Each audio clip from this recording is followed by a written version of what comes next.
جو دوسروں کے لیے گڑھا کھودتا ہے وہ خود اس میں گرتا ہے۔ یار شارق، تم نے تو آج کمال کر دیا، سعید نے مسرت بھرے لہجے میں کہا۔ تینوں کا برابر حصہ ہوگا نا؟ زبیر نے شارق سے پوچھا۔ ارے واہ، شارق نے آنکھیں نکال کر کہا، کیوں برابر برابر ہوگا؟ استاد صاحب کا بٹوا میں نے اکیلے چرایا ہے، اس لیے اس پر پورا حق میرا ہے۔ البتہ تم دونوں چونکہ میرے دوست ہو اس لیے تم کو 100 روپے دے دوں گا۔ شارق کی اس بات پر دونوں کے منہ لٹک گئے۔ یہ تینوں اپنی کلاس کے سب سے شرارتی اور چور بچے تھے۔ آج شارق نے موقع پا کر چپکے سے اپنے استاد صاحب کا بٹوا چرا لیا تھا۔ استاد صاحب بہت زیادہ پریشان ہو گئے تھے۔ ایک پریشانی بٹوا گم ہونے کی اور دوسری پریشانی یہ تھی کہ کلاس میں کوئی چور ہے اور تالاب کی ایک گندی مچھلی پورے تالاب کو گندا کر دیتی ہے۔ خیر، استاد صاحب نے بجھے بجھے انداز میں کلاس کے طلباء سے کہا تھا کہ کل سب قلم پر مضمون بنا کر لانا، جس کا مضمون سب سے اچھا ہوگا اس کو انعام ملے گا۔ شارق، سعید کہنے لگا، کیا تم مضمون لکھو گے؟ یار، استاد صاحب نے انعام دینے کا کہا ہے، لکھنا تو پڑے گا ہی، مگر یہ تو طے ہی ہے کہ وہ انعام اسماعیل کو ہی ملے گا، کیونکہ سب سے اچھا مضمون نگار کلاس میں وہی ہے۔ کمبخت پتہ نہیں کون سے بادام کھاتا ہے۔ اوہ، شارق منہ بنا کر کہنے لگا، اگر اس کو انعام ملا بھی تو 5 یا 10 روپے ملیں گے، کیونکہ استاد صاحب کا بٹوا تو میرے پاس ہے نا۔ شارق اس بات پر تینوں کہکا مار کر ہنسنے لگے۔ السلام علیکم، استاد صاحب نے کلاس میں داخل ہو کر سب کو سلام کیا۔ وعلیکم السلام ورحمۃ اللہ وبرکاتہ، تمام بچوں نے بآواز بلند جواب دیا، سوائے شارق اور اس کے دونوں ساتھیوں کے۔ ہاں بھائی، ایک ایک کر کے اپنا مضمون سنائے، دیکھتے ہیں کس نے کیسا مضمون بنایا ہے۔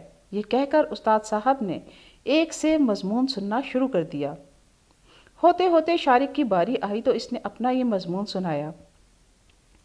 قلم مختلف قیمتوں کے ہوتے ہیں، بعض بہت مہنگے، بعض بہت سستے۔ جو مہنگے ہوتے ہیں وہ چوری ہو جاتے ہیں، جو سستے ہوتے ہیں وہ مختلف لوگ مختلف انداز سے استعمال کرتے ہیں۔ درزی کان پر رکھتے ہیں، بچے ان سے دودھ میں چینی گھولتے ہیں اور امی ان سے شلواروں میں ناڑے ڈالتی ہیں۔ اس کا یہ غلط سلط مضمون سن کر پوری جماعت ہنسنے لگی۔ استاد صاحب کا مارے غصے کے برا حال تھا۔ شارق نے آگے اور سنایا، اور مزے کی بات یہ ہے کہ قلم استاد صاحب کے سزا دینے کے بھی کام آتا ہے۔ جب وہ اسے کسی بچے کی 2 انگلیوں کے درمیان رکھ کر دباتے ہیں، استاد صاحب نے چیخ کر کہا، چپ ہو جاؤ، یہ کیا بکواس لکھ کر لائے ہو؟ شارق دم سادے چپ چاپ بیٹھا رہا۔ تم نے کلاس روم کو مذاق سمجھا ہوا ہے، میں نے مضمون بنانے کا کہا تھا، الٹے سیدھے تبصروں کا نہیں۔ چلو اسماعیل، تم اپنا مضمون سناؤ۔ اسماعیل نے بڑے اطمینان سے اپنا مضمون سنانا شروع کیا۔ قلم اللہ کی ایک بہت بڑی نعمت ہے، چنانچہ قرآن مجید کی سب سے پہلی آیت میں بھی اللہ نے قلم کی نعمت کا احسان جتلایا ہے۔ یہی نہیں بلکہ اللہ تعالیٰ نے تو قرآن کریم میں قلم کی قسم بھی کھائی ہے، اور جس صورت میں یہ قسم مذکور ہے اس پوری صورت کا نام ہی قلم رکھ دیا ہے۔ چنانچہ سورہ قلم کی ابتدائی آیت یہ ہے، والقلم وما یسطرون، قسم ہے قلم کی اور جو وہ فرشتے لکھتے ہیں۔ اسماعیل کا مضمون تو توجہ سے سن رہے تھے۔ اس نے بہت ہی پیارا، دلچسپ اور علمیت سے بھرپور طویل مضمون بنایا تھا۔ پھر آخر میں کہنے لگا، اب میں اپنے اس مضمون کا اختتام علامہ اقبال مرحوم کے ایک شعر پر کرتا ہوں کہ محمد سے وفا تو نے تو ہم تیرے ہیں، یہ جہاں چیز ہے کیا لوح و قلم تیرے ہیں۔ سبحان اللہ، سبحان اللہ۔ استاد صاحب سمیت سب نے بے اختیار اسماعیل کو خوب داد دی۔ پھر استاد صاحب کہنے لگے، دیکھو یہ ہوتا ہے مضمون، بھائی واہ، ماشاءاللہ، بہت خوب۔ استاد صاحب نے خوب دعائیں دی، پھر باقی طلباء سے مضمون سننے لگے۔ شارق اندر ہی اندر کڑنے لگا اور اپنے برابر میں بیٹھے ہوئے اسماعیل کو کھا جانے والی نظروں سے دیکھنے لگا کہ شاید اسے میری نظر ہی لگ گئی۔ سوچنے لگا کہ اب استاد صاحب اسماعیل سے کہیں گے کہ اپنی کاپی میری ٹیبل پہ رکھ دو اور پھر کل اسے بلا کر انعام دیں گے۔ کیا اس کو انعام ملنا چاہیے؟ نہیں، انعام کا حقدار صرف میں ہوں، مگر میں کیا کروں؟ کون سی ایسی ترکیب استعمال کروں کہ اسماعیل انعام نہ لے سکے؟ کیا کروں؟ سوچتے سوچتے اچانک اس کے ذہن میں ایک ترکیب آ ہی گئی۔ اس نے سوچا کہ اگر استاد صاحب کے بٹوے کی چوری کا الزام اسماعیل پر آ جائے تو اسے انعام تو دور کی بات، استاد صاحب کے بٹوے میں سے جو 4000 مجھے ملے ہیں وہ بھی اسی کو بھرنے پڑیں گے۔ یہ سوچتے ہی اس نے جلدی سے اپنی کاپی کھول کر اس کے ایک صفحے پر لکھنا شروع کیا، استاد صاحب، میں بہت شرمندہ ہوں، مجھے کچھ پیسوں کی ضرورت تھی، اس لیے میں نے آپ کا بٹوا چرا لیا تھا۔ اس میں سے 4,000 روپے نکلے جو کہ میں استعمال کر چکا ہوں، مگر انشاءاللہ جلد ہی لوٹا دوں گا۔ فقط اسماعیل۔ یہ کہہ کر اس نے تیزی سے صفحہ پھاڑا اور اسماعیل کی مضمون والی کاپی کے اندر چپکے سے ڈال دیا۔ اس کا دل زور زور سے دھڑک رہا تھا، مارے خوشی کے پھولا بھی نہیں سما رہا تھا۔ سوچ رہا تھا کہ اسی موقع پر کہتے ہیں کرے کون بھرے کون۔ اچانک استاد صاحب نے آواز سے کہا، اسماعیل اپنی کاپی میرے ٹیبل پر رکھ دو، تمہارا مضمون اس دفعہ پھر سب سے اچھا رہا۔ اسماعیل خوشی خوشی اپنی جگہ سے اٹھا اور کاپی استاد صاحب کی ٹیبل پر رکھ کر اپنی جگہ آ کر بیٹھ گیا۔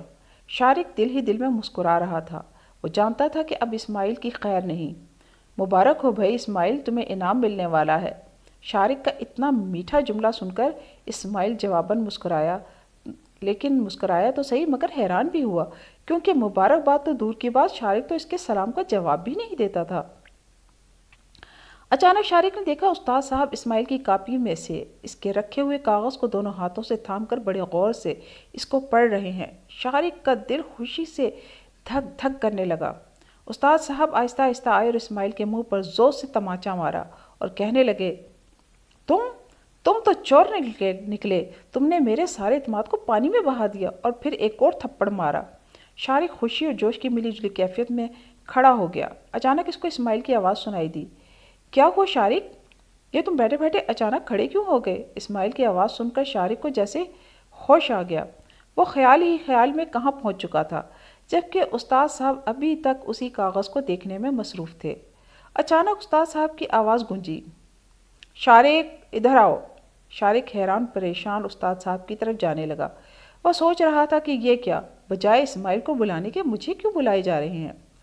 کہاں ہے میرا بٹوا؟ استاد صاحب نے شیر کی طرح دھاڑتے ہوئے شارق سے پوچھا۔ ساری کلاس حیرت سے شارق کو دیکھ رہی تھی۔ شارق کی سمجھ میں نہیں آیا کہ کیا جواب دے۔ کہنے لگا، کون سا بٹوا؟ دفعتاً شارق کے دائیں کان میں سیٹی سی بجنے لگی، کیونکہ استاد صاحب نے اسے اتنے زور سے تھپڑ مارا تھا کہ پوری کلاس گونج اٹھی تھی، اور پھر اس کی حیرت کی انتہا نہ رہی۔ جب استاد صاحب نے اسے وہ کاغذ دکھایا، اس نے دیکھا اس پر ایک طرف تو اسماعیل کی طرف سے چوری کا اقرار تھا جو اس نے اسماعیل کو پھنسانے کے لیے لکھا تھا، مگر دوسری جانب شارق کا اپنا بنایا ہوا قلم والا مضمون تھا جسے وہ پوری کلاس کو سنا چکا تھا۔ اب اسے احساس ہوا کہ اس سے کتنی زبردست غلطی ہوئی ہے، کیونکہ قلم والا مضمون اس کا اپنا بنایا ہوا تھا، اسی کی رائٹنگ میں تھا، اور اسی صفحے کی پشت پر اسی رائٹنگ میں چوری کا اقرار تھا۔ بیچارہ شارق اپنے کھودے ہوئے گھڑے میں خود ہی گر پڑا تھا۔ اسے بٹوے کی چوری کی سزا بھی ملی، اور جو رقم وہ کھا